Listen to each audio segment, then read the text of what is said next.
¿Qué tal? Buenos días a todos y todas. Gracias por acompañarnos en este tercer día del festival, en esta tercera edición. En nombre de la Universidad Peruana de Ciencias Aplicadas les damos la más cordial bienvenida. Mi nombre es Gabriela Álvarez y hoy seré la moderadora de este webinar titulado Semillero de Investigación Proceeding, el cual está a cargo de Adriana Turriate Guzmán. Les cuento un poco de Adriana. Adriana es estudiante del doctorado en Ciencias de la Educación para la Universidad Nacional de Educación Enrique Guzmán y Valle. Es magíster en Gerencia Social, Convención y Programas y Proyectos Sociales por la Pontificia Universidad Católica del Perú. Tiene estudios combinados en la maestría en Educación por la Universidad San Martín de Porres. Es además licenciada en Educación por la Pontificia Universidad Católica del Perú y es licenciada en Ciencias de la Comunicación por la Universidad Inca Garcilaso de la Vega. Actualmente es docente investigadora en la Universidad Privada del Norte y además es investigadora calificada por Concitec. Así que le damos la más cordial bienvenida a Adriana.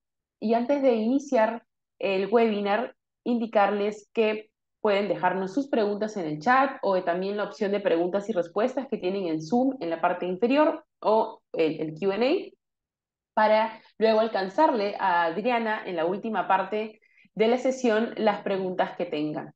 Así que sin más, Adriana, te damos la más cordial bienvenida. Gracias por ser parte de la tercera edición. Adelante. Muchas gracias, agradezco mucho el espacio que me permiten en estos momentos para compartir esta experiencia de investigación. Asimismo, agradezco la presencia y la disponibilidad de todos los participantes en este momento. Voy a empezar a proyectar mi pantalla, permítanme por favor.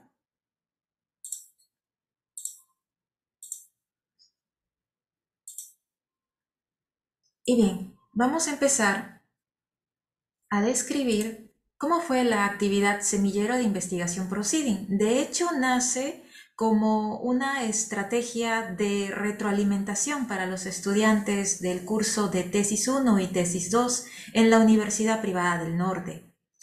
Como ustedes recordarán, llevar el curso de tesis requiere un trabajo bastante minucioso, un acompañamiento, requiere una destreza, una capacidad alcanzada en el área de redacción, en el área de gestión de la información, así como una gran capacidad para la autorregulación. Entonces, son elementos que en un estudiante de último año pues se encuentran presentes. Sin embargo, voy a contar un poquito acerca de un escenario en el que se creó esta iniciativa, que fue el escenario de la pandemia. Durante la pandemia nosotros tuvimos diferentes situaciones y episodios críticos. Digamos de que fue necesario ingresar a la virtualidad, fue necesario crear espacios de soporte, había un área de psicología también que nos brindaba mucha ayuda, entonces nosotros hicimos un trabajo articulado con todos ellos para poder atender a los estudiantes, no solamente en el tema académico, sino que también había una persona especializada en psicología que les brindaba apoyo si en algún momento ellos tenían alguna complicación. Llevar la tesis durante la época de pandemia fue todo un desafío. Entonces, si bien es cierto, nosotros ya tenemos ciertas competencias o capacidades adquiridas, pues el escenario de la pandemia agudizó un poco este desafío. Asimismo, fue necesario también replantearnos un poco los retos porque algunos alumnos pasaban por estos episodios de inseguridad, que son parte del trabajo que se hace en tesis. En tesis podemos tener al inicio las dudas sobre si el problema de investigación está bien planteado, sobre si el tema es novedoso, si es relevante. Entonces, debido a ello, nosotros, ya como equipo, se trabaja bajo una tradición. ¿Cuál es esta tradición? Primero, los alumnos antes de desarrollar su proyecto de tesis propiamente, desarrollan una revisión sistemática. En la revisión sistemática ellos recuerdan todas estas competencias que han estado desarrollando a lo largo de los 5 años. La gestión de la información, recuerdan también cómo deben redactar y recuerdan también cómo deben jerarquizar las ideas y cómo deben plantear la información para que sea accesible a todos los públicos. Entonces, en este escenario nosotros tenemos diversos anécdotas, ¿no? Entonces, parte de esas anécdotas voy a empezar a contarlos.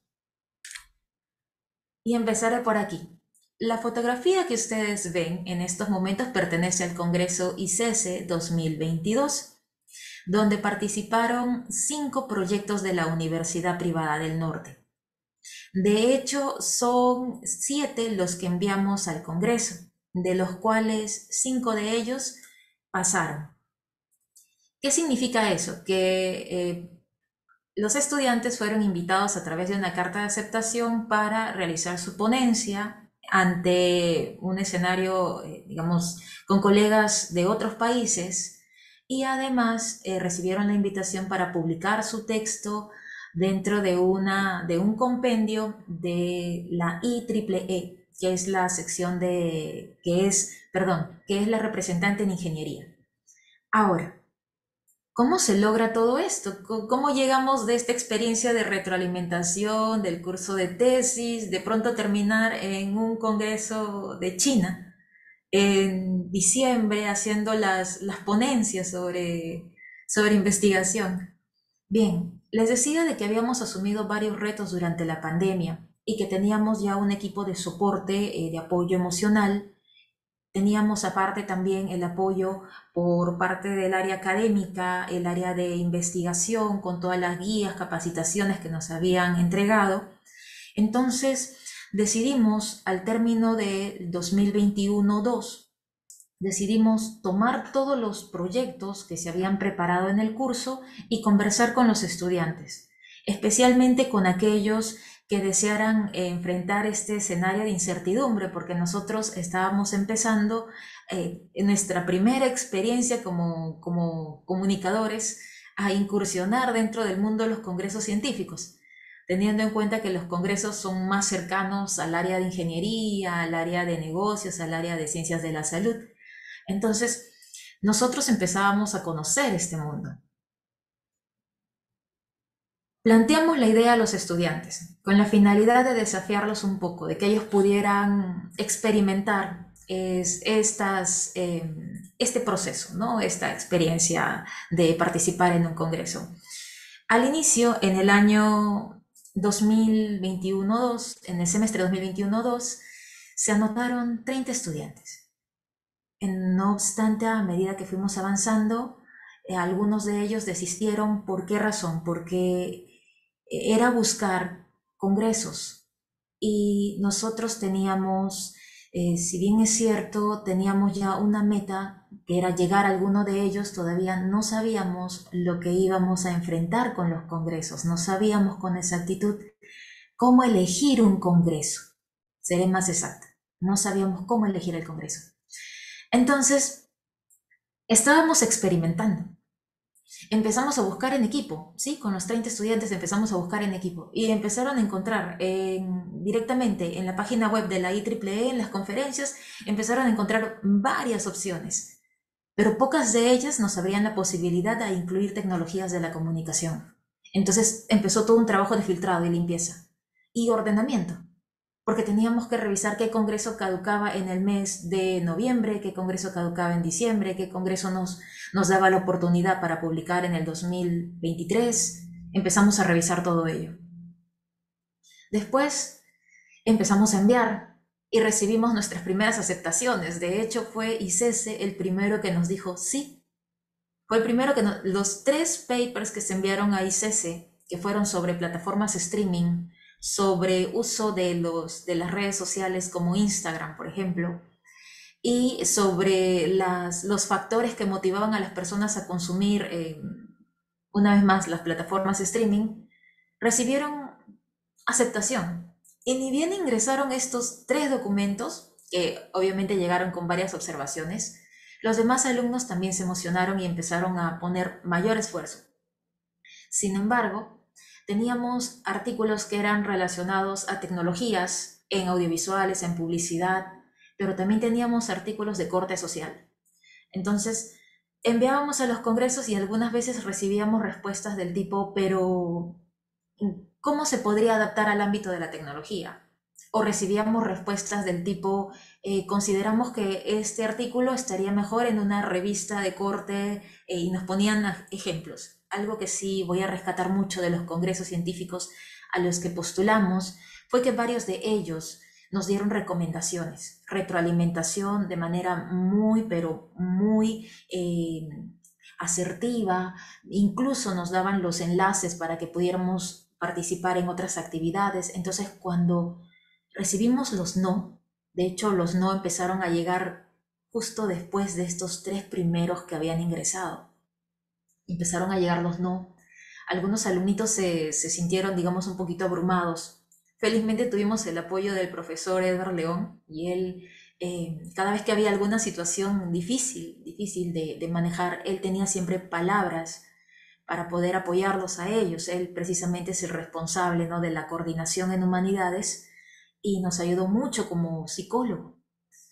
Entonces empezamos a replantear los textos y ahí vino otra vez la capacidad de autorregulación, revisar los textos 2, 3, hasta 4 veces para poder ver qué podíamos mejorar.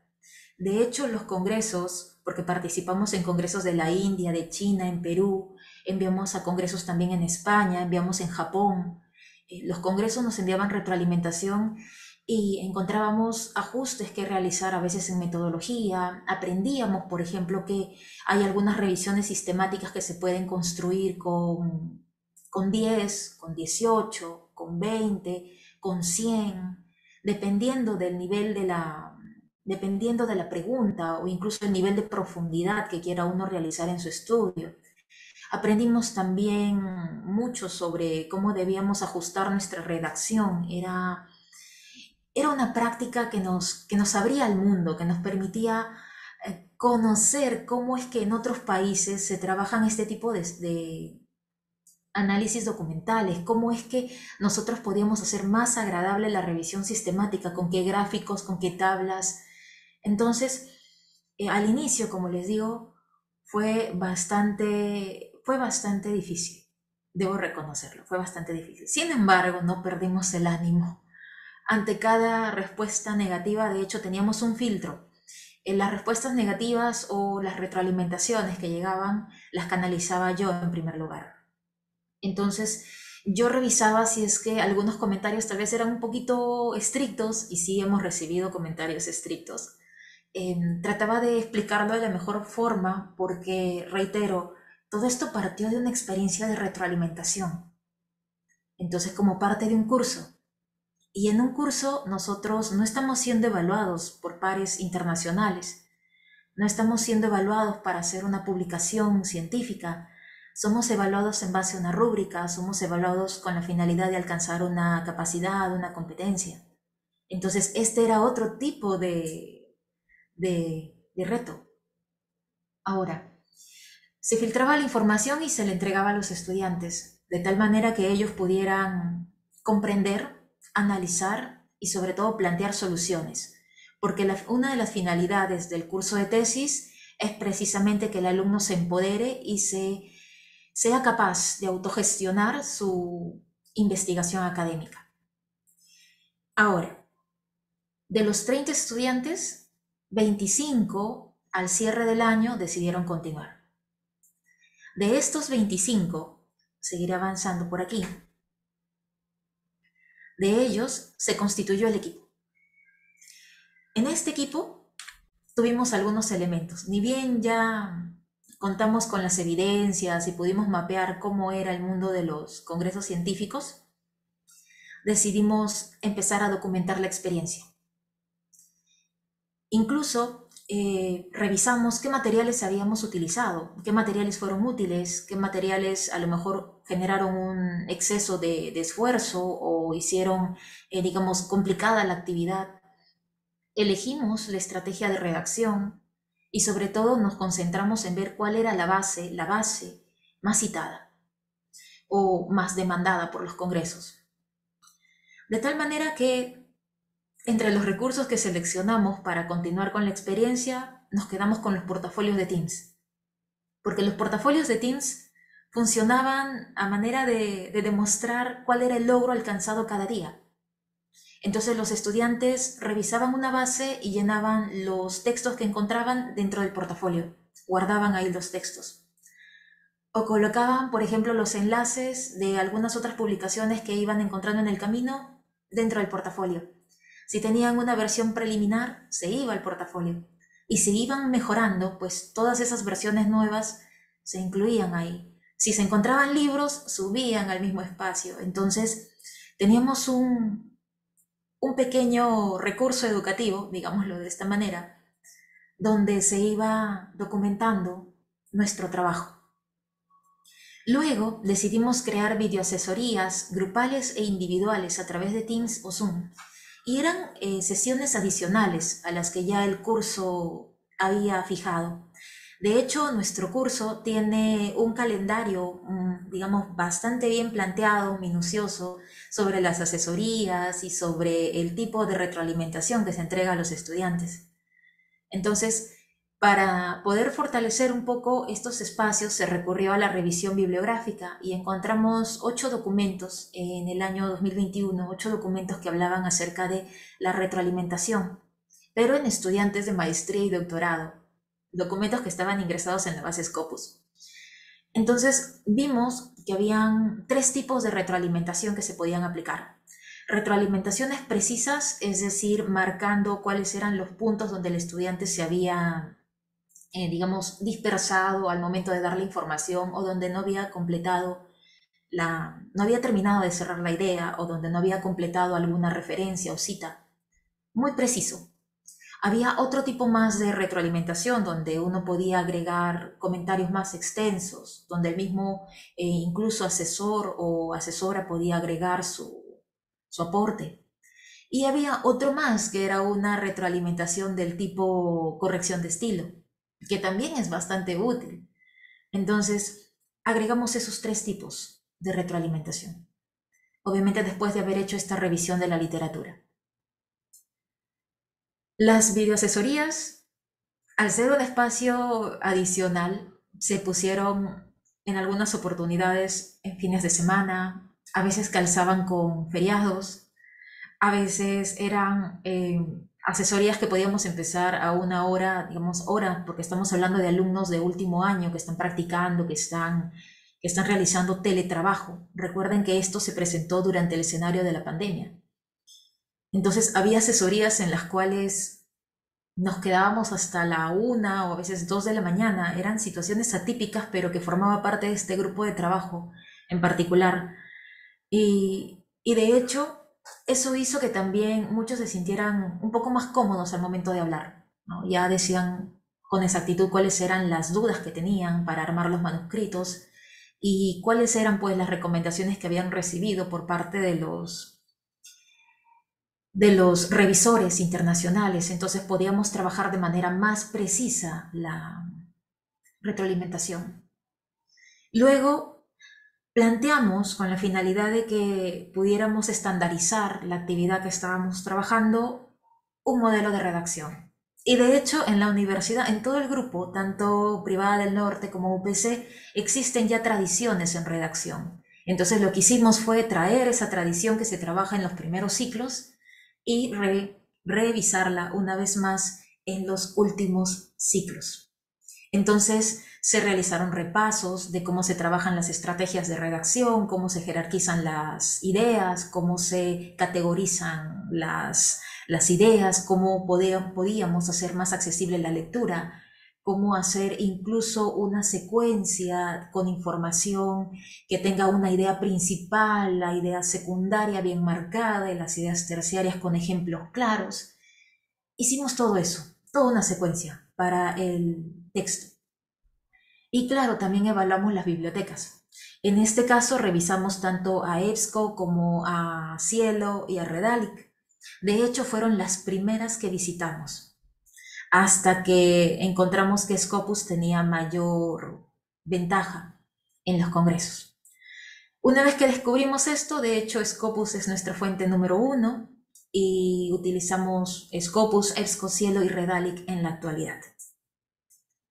Bien, les comento un poquito porque la revisión sistemática, que es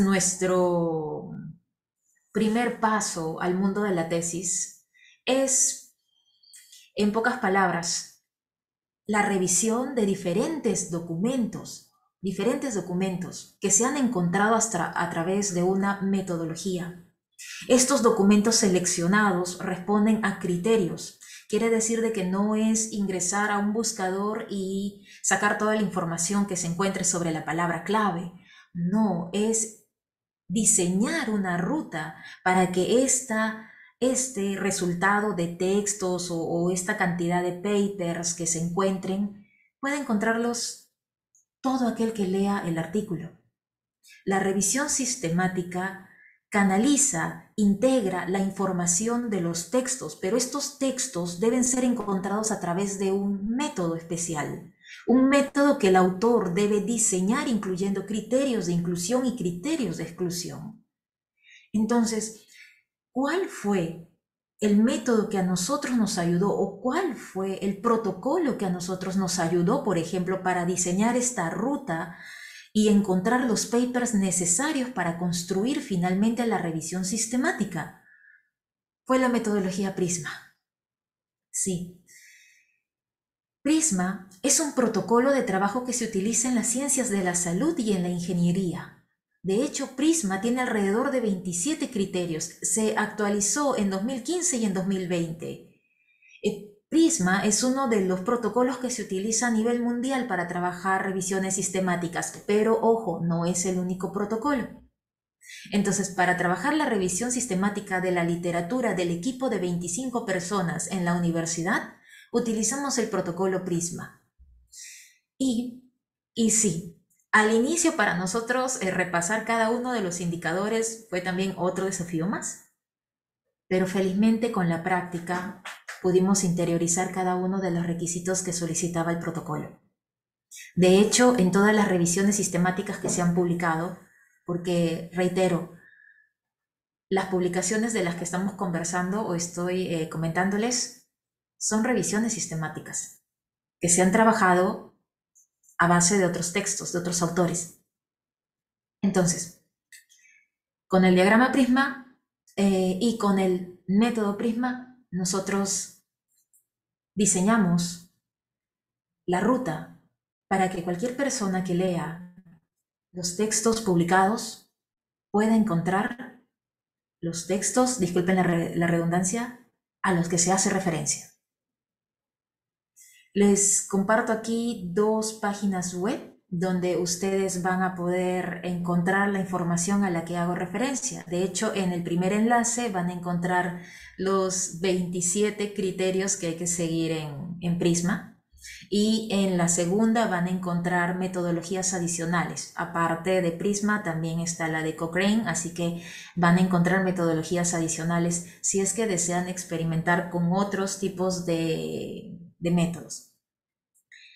Bien, ahora, ¿pero qué es una revisión sistemática? Está bien, ya sabemos que el protocolo PRISMA es una secuencia de pasos que te permite evaluar cada uno de los textos y decidir si debe o no debe ingresar dentro del grupo de análisis. Exacto, ese es el protocolo PRISMA. Pero, ¿qué es una revisión sistemática? Bien, algunos autores me ayudan a definir qué es la revisión sistemática. Y es este proceso en el cual nosotros sintetizamos los hallazgos de otros autores. Tomamos sus textos, categorizamos la información, revisamos cuáles son las tendencias, ya sea por año de publicación, por país de publicación, por palabras clave. Trabajamos también los principales aportes que cada investigación realiza, los desafíos que ellos han enfrentado, se sistematiza incluso las recomendaciones que ellos dan. Y finalmente, los alumnos realizan una labor de narración donde nos cuentan, sí, de manera muy ordenada, cuáles han sido los descubrimientos de cada uno de los autores.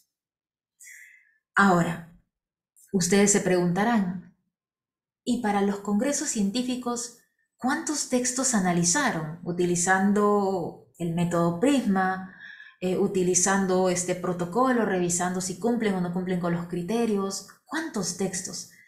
Bien, les comentaré que al inicio nosotros trabajábamos con 10.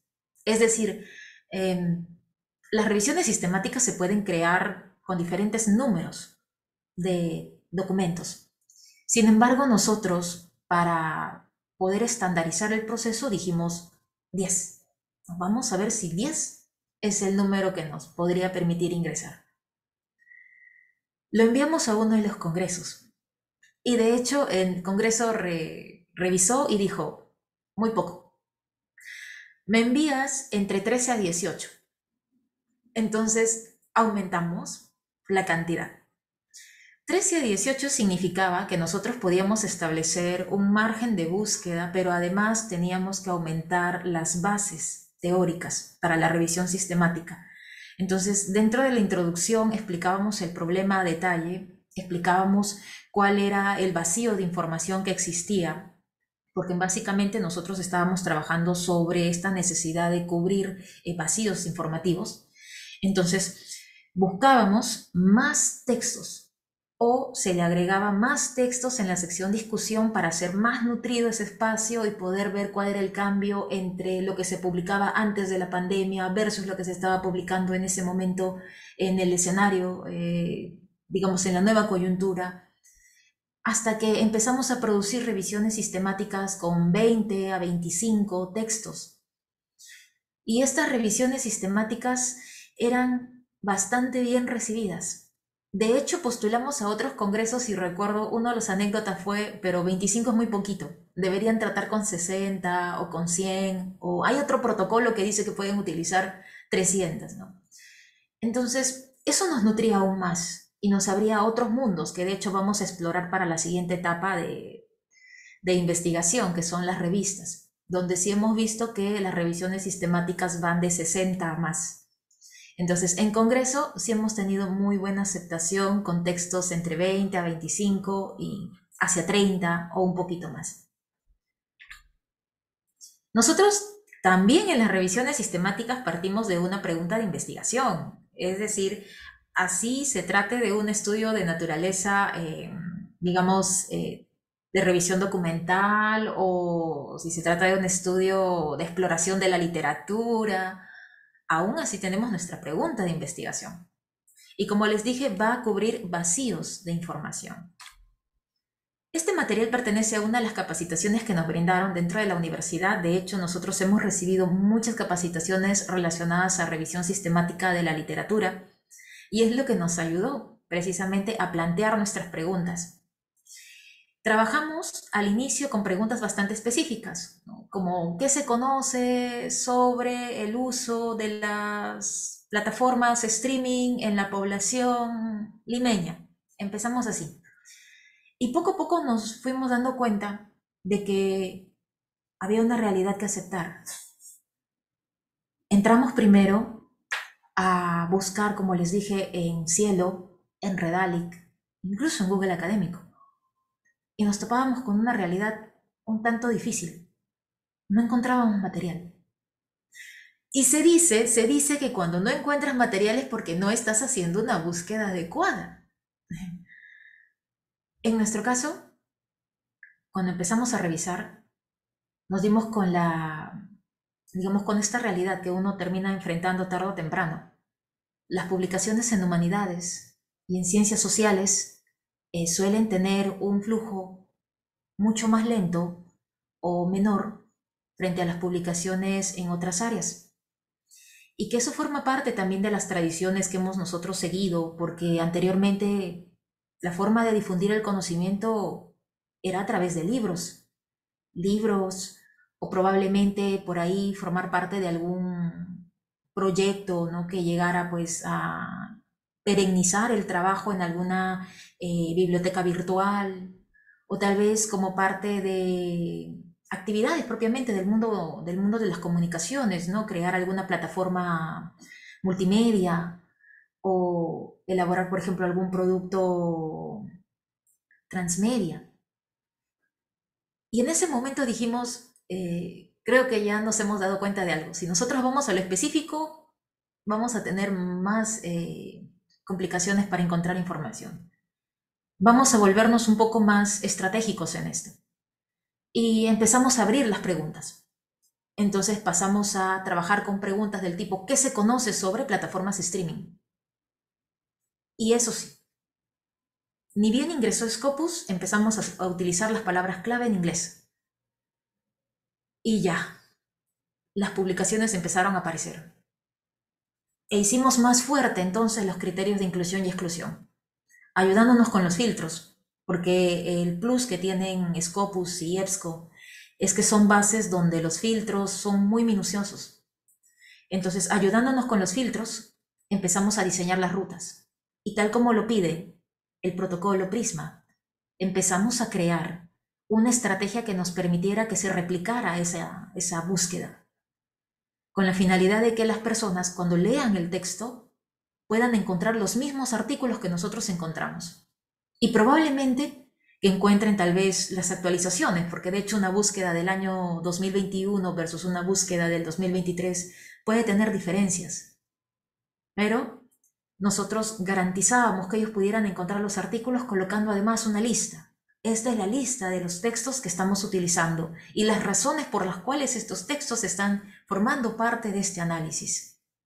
Así que eso nos ayudó a hacer mucho más estratégico el trabajo. Empezamos con búsquedas amplias para encontrar la información. Y luego hicimos los criterios de inclusión y exclusión de manera más estricta. Si este paper ingresa es porque es un paper que responde directamente a la pregunta si queremos describir con exactitud cuál es el algoritmo que utiliza la plataforma streaming. No, y si queremos que las personas sepan cuáles son las características de las plataformas streaming, entonces elegimos estos otros dos artículos.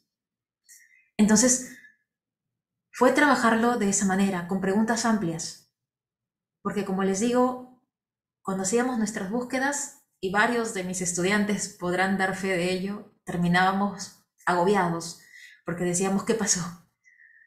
Entonces, luego, ya revisando más en profundidad, nos dimos cuenta pues de cuáles eran las características de las publicaciones en el mundo de las ciencias sociales, en el mundo de las humanidades, y nos dimos cuenta de cuáles eran los tiempos, la disponibilidad de revistas, la disponibilidad de congresos y cómo se indexaban incluso, porque para pasar a Scopus tienen que tener fuertes o respetar los criterios que la revista solicita. Entonces, todo ello hizo de que nosotros fuéramos poco a poco aprendiendo en el campo cómo hacer más efectiva la publicación. Y tal como les decía, la redacción de la revisión sistemática. Luego de ya conocer los aspectos administrativos, porque estos son aspectos administrativos, imagínense las fases que hemos atravesado, ¿no? Primero el desafío del curso en sí, de lo que queríamos del curso, luego el desafío de formar el equipo, luego el desafío de elegir la metodología lo más precisa posible para que fuera replicable.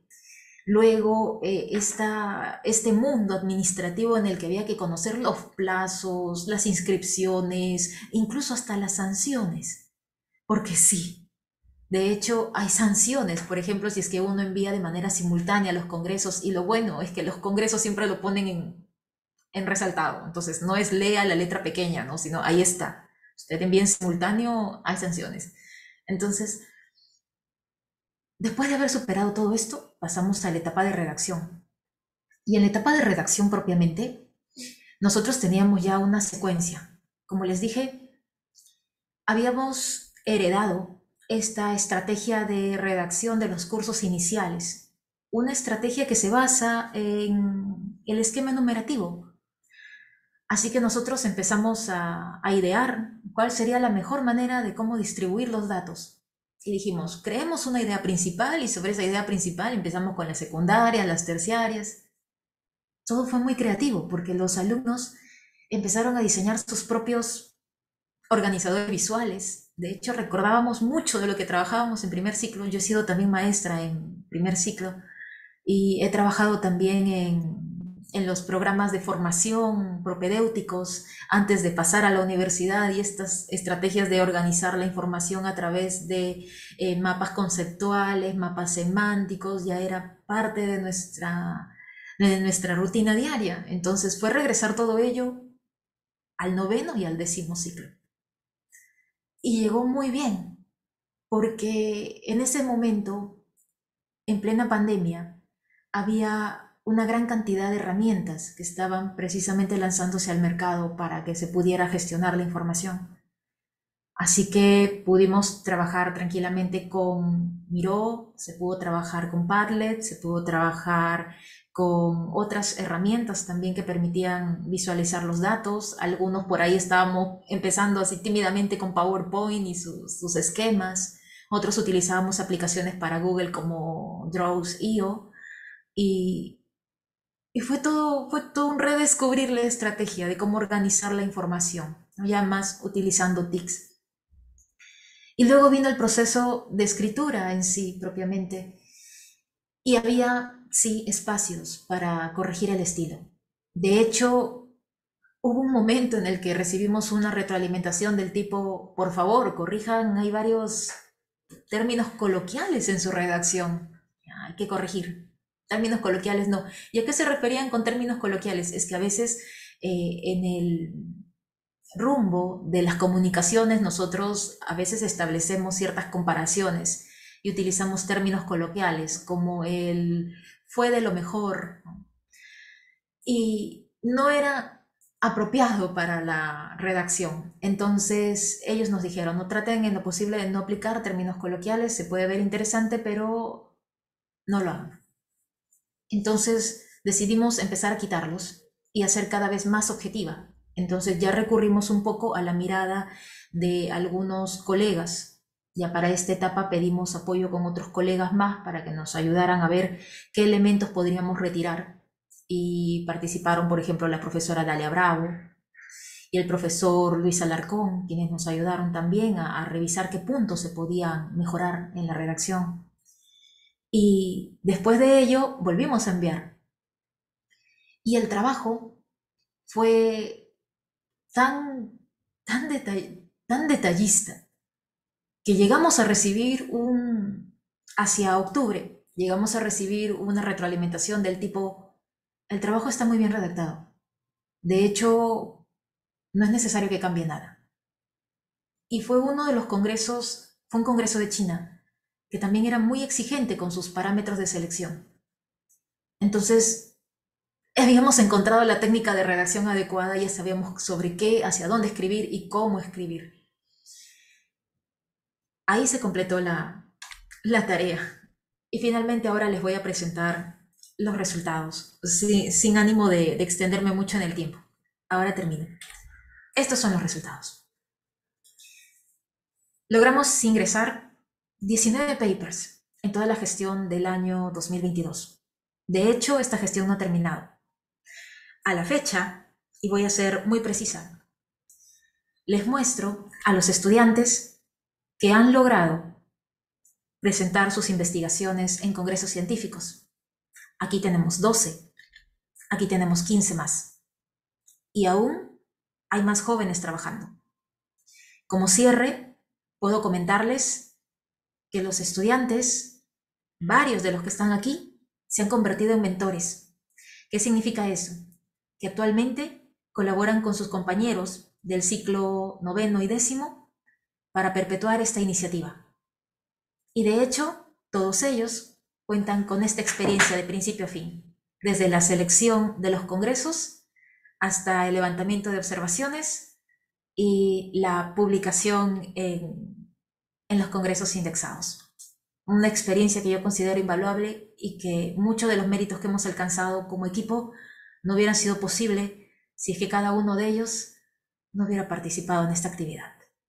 Así que mi mayor agradecimiento a todos ustedes por haberme acompañado el día de hoy a escuchar esta historia y a compartir con ustedes las experiencias educativas de mis alumnos y de este semillero de investigación. Muchas gracias, estoy atenta a sus consultas. Eso Muchas sería todo. gracias, gracias Adriana por contarnos todo lo que han realizado. Ahí teníamos preguntas, dos preguntas de un docente. Mientras tanto voy lanzando la encuesta. Ya debe estar apareciendo en sus pantallas. Por favor, nos ayudaría muchísimo respondiéndola. Y Adriana nos dice un docente, consulta, ¿por qué no utilizaron Mendeley en lugar de Teams para la recopilación de información? Muy buena consulta. De hecho, Mendeley es un buen gestor de información y en ese entonces todavía no habíamos incursionado en su uso. Debo reconocerlo, hay muchas buenas prácticas que vamos a ir poco a poco adaptando. En ese momento consideramos que Teams era la opción más adecuada. ¿Por qué? Porque en el caso de Teams nos permitía crear una sección, un aula. Como era un proyecto de corte exploratorio, de hecho, eh, empezamos de cero nosotros. Entonces, no teníamos, por ejemplo, muy claro de si los pasos que estábamos dando eran los más adecuados. Y había que tener en cuenta también otra cosa. Cuando se involucra a los estudiantes en un proyecto en este caso, digamos, de innovación educativa, hay que ser muy cuidadosos con la información que se trabaja. Entonces, en ese entonces, Mendeley era pues conocido por ser un gestor de referencias. Ahora sé que ya tiene estas capacidades de almacenar la información, se conecta directamente con Scopus, pertenecen a la misma familia, de hecho sí lo buscamos implementar para cuando vayamos a revistas. Pero en ese entonces todavía nosotros estábamos experimentando cómo alcanzar los congresos. Entonces habían prácticas que se podían compartir, ¿no? Por ejemplo, algunos textos que habían recibido carta de aceptación decidimos colocarlos dentro de ese Teams para que otros estudiantes tuvieran acceso. Entonces, la idea era que se trabajara con mucho cuidado la información que se estaba difundiendo, porque para empezar teníamos un riesgo, que la información que nosotros estábamos trabajando y que aún era incipiente se filtrara. Y nosotros hemos visto, como maestros tenemos esa experiencia, que a veces diseñamos un material y termina pues en línea, en script o termina en alguna otra página por ahí circulando. Y esto recién era incipiente. Entonces trabajamos con Teams porque nos permitía tener un espacio seguro, cerrado, donde se pudieran circular los documentos y que los alumnos que estaban matriculados en ese curso pudieran acceder a ellos. Además podíamos ver si es que por ahí y nos pasó. Recuerden de que estábamos aprendiendo en este ámbito virtual. Nos pasó. En algún momento alguien borró información y lo bueno es que Teams nos permitía recuperarlo. Nada de eso se perdió. Por eso fue que utilizamos Teams. En el caso, ¿por qué no buscamos en Web of Science? Muchas gracias por la consulta. De hecho, sí, se hicieron búsquedas. Actualmente la promoción 2023 trabaja también con Web of Science. Pero hay que tener en cuenta un pequeño detalle, que en algunos casos hay bases que son pagadas. Entonces depende mucho de tener la licencia. Y recordemos también de que las habilidades digitales también se están, a pesar de que hayamos atravesado este escenario de la pandemia y todos en algún momento hayamos tenido que ver cómo adaptarnos al uso de las tecnologías, todavía hay algunos pasos que podemos omitir. Y en el caso de las bases, necesitan varios pasos para ingresar a ellas. Y en el caso de Web of Science, a diferencia de Scopus, Web of Science tiene más procesos que Scopus. Entonces, en Scopus, la facilidad que nosotros tenemos es que se guarda la búsqueda, se guarda el historial, incluso se guardan los papers que necesito y me deja la sintaxis lista. Debido a esta facilidad o experiencia de usuario es que nosotros nos quedamos con Scopus. Ahora, nos comentan, ¿no? Y los artículos publicados son artículos... Gracias, es muy buena consulta. Sí, esta experiencia es sobre proceedings, lo que llaman actas de conferencia o conference proceedings. Sí, todos son proceedings, de hecho. La incursión en revistas, muy pronto ya habrá otra oportunidad para contarles los resultados. Interesante, Adriana, lo que nos cuentas, ¿no? ¿Por qué? O sea, todo ha tenido una razón, ¿no? El uso de Teams, el uso de Scopus y no de Web of Science. Así que muy interesante saberlo. Gracias al profesor que lo hizo porque a mí me daba curiosidad y ya Adriana nos lo pudo responder. Bueno, les agradecemos muchísimo por habernos acompañado. Gracias, Adriana, por habernos compartido este semillero de investigación y cómo han realizado todo el procedimiento. Muy interesante. Ojalá que lo puedan seguir llevando a cabo, que siga desarrollándose. Creo que acá tengo... hay una pregunta más que dice Liliana, ¿un estudiante de una universidad de otro país, Colombia, por ejemplo, puede ser parte de un semillero de investigación como el de ustedes? Claro que sí, de hecho podemos contactarnos para realizar incluso clases espejo si lo considera necesario, porque nosotros siempre estamos dispuestos para poder seguir investigando y de hecho creando alianzas para llegar a más publicaciones. Entonces, porque después de todo eso nos ayuda también a nosotros a ganar más conocimiento. Bien, entonces Adriana, no sé si podrías dejarnos tu correo por el chat para que luego Liliana te pueda escribir. Qué interesante, estos espacios también son para esto, para abrir y para generar contactos también, ¿no? Así que si pueden desarrollar alguna actividad juntos sería genial. Ahí está Liliana, ahí está el correo de Adriana para que le puedas escribir y puedan coordinar. Entonces, muchas gracias, Adriana, por acompañarnos, por ser parte de esta tercera edición y por contarnos más acerca de este tan interesante tema. Gracias a los participantes por acompañarnos y los invitamos a continuar. Todavía queda un taller más, viene muy bueno y por la tarde tenemos dos webinars más y los esperamos también en la clausura del FIE a las 4 de la tarde. Gracias a todos y que tengan una buena tarde. Gracias, Adriana. Gracias. Hasta luego, gracias.